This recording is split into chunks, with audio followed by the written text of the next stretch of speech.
আমরা যারা Windows 7 use করি এবং পাশাপাশি এক্সপি ইউজ করি, অর্থাৎ দ্বিতীয় পেজিতে দুইটা অপারেটিং সিস্টেম ব্যবহার করি, সেক্ষেত্রে উইন্ডোজ 7 থেকে উইন্ডোজ এক্সপি শেয়ার ওপেন করতে একটু প্রবলেম ফেস করি।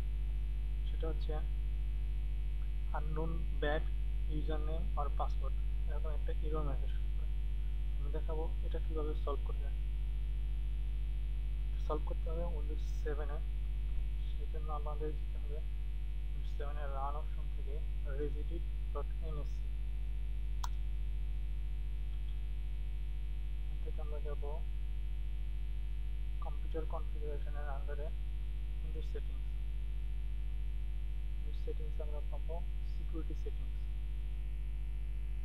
এখানে পাবো আমরা লোকাল পলিসি। লোকাল পলিসি থেকে সিকিউরিটি অপশন, ডান পাশের এই প্যানেল থেকে আমরা সার্চ করব network security LAN manager authentication level. আমারটা এটা দিয়ে আছে, কিন্তু আপনাদের হয়তো বা এটা দেওয়া থাকতে পারে।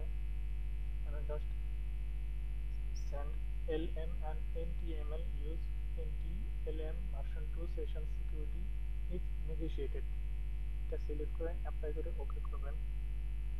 এখন উইন্ডোজ এক্সপি থেকে উইন্ডোজ 7 থেকে এক্সপি আইপি রান করতে অথবা কম্পিউটার শেয়ার ওপেন করতে এরকম মেসেজটা আর শো করবে না। ধন্যবাদ।